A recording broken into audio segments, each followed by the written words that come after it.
क्या आपने कभी खुद को बेकार समझा है? क्या आपको लगता है कि आप में कोई कमी है जो आपको पीछे रोक रही है? अगर हाँ, तो ये कहानी आपकी सोच बदल देगी। आज की कहानी है टूटा हुआ घड़ा। एक छोटे से गांव में एक साधारण सा आदमी रहता था। उसका काम था गांव के कुएं से पानी भरकर लोगों के घरों तक पहुंचाना। उसके पास दो बड़े मिट्टी के घड़े थे। एक घड़ा बिल्कुल सही था, मजबूत और चमकदार। दूसरा घड़ा टूटा हुआ था। उसके किनारे एक पतली सी दरार थी।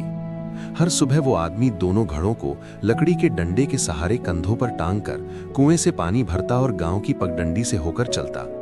जब वो घरों तक पहुंचता तो सही घड़ा पूरा भरा रहता, लेकिन टूटा हुआ घड़ा रास्ते में आधा पानी गिरा देता। टूटा हुआ घड़ा रोज ये देखकर दुखी हो जाता। उसे लगता, मैं कितना बेकार हूं, मेरा काम ठीक से नहीं हो पाता, मालिक को मुझ पर शर्म आती होगी। एक दिन उसका मन और भी भारी हो गया। रास्ते भर पानी टपकता रहा और घड़ा मन ही मन खुद को कोसता रहा। आखिरकार उसने हिम्मत जुटाई और मालिक से कहा, मालिक, मैं आपसे माफी चाहता हूं। मैं टूटा हुआ हूं। हर दिन आधा पानी रास्ते में गिर जाता है। आप मेहनत करते हैं पर मेरी वजह से नुकसान होता है। मालिक मुस्कुराया। उसके चेहरे पर नाराजगी नहीं बल्कि अपनापन था। उसने घड़े से कहा, क्या तुमने कभी इस रास्ते के किनारे ध्यान से देखा है? घड़ा बोला, नहीं मालिक, मैं तो हमेशा शर्म में झुका रहता हूं। मालिक ने कहा, कल जब हम चले तो जरा रास्ते के किनारे देखना। अगले दिन फिर वही रास्ता था। घड़ा इस बार झुका नहीं। उसने दाईं ओर नजर डाली। रास्ते के किनारे रंग बिरंगे फूल खिले थे, गुलाबी, पीले, नीले, पूरी पगडंडी जैसे मुस्कुरा रही हो। फिर उसने बाईं ओर देखा। जहां सही घड़ा चलता था वहां सूखी बेजान जमीन थी। घड़ा हैरान रह गया।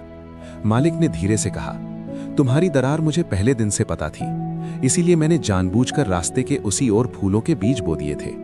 हर दिन तुम्हारा गिरा हुआ पानी उन्हें सींचता रहा। उन्हीं फूलों को मैं तोड़कर बाजार में बेचता हूं और उसी से हमारा घर चलता है। टूटा हुआ घड़ा चुप हो गया। उसकी आंखों में आंसू थे, पर इस बार शर्म के नहीं, गर्व के। मालिक आगे बोला, अगर तुम पूरे होते तो ये फूल कभी नहीं खिलते। तुम्हारी कमी ही किसी और की सुंदरता बन गई। उस दिन पहली बार टूटा हुआ घड़ा खुद को बेकार नहीं बल्कि उपयोगी समझने लगा। उसे एहसास हुआ कि पूर्णता ही सब कुछ नहीं होती। कभी कभी हमारी दरारें ही दुनिया में रंग भर देती हैं। सीख, आपकी जो कमजोरी आपको बोझ लगती है वही किसी और के लिए आशीर्वाद बन सकती है। खुद को कम मत आंकिए। आप जैसे हैं वैसे ही किसी उद्देश्य के लिए बने हैं। और हाँ, अगर आप चाहते हैं कि ऐसे ही पावरफुल कहानियां आप तक लाता रहूं तो हिमांशु इंस्पिरेशन हब को सब्सक्राइब जरूर कर लेना और कमेंट में नेवर गिव अप लिख कर जाना। मैं मिलूंगा आपसे अगली वीडियो में। तब तक के लिए जय हिंद।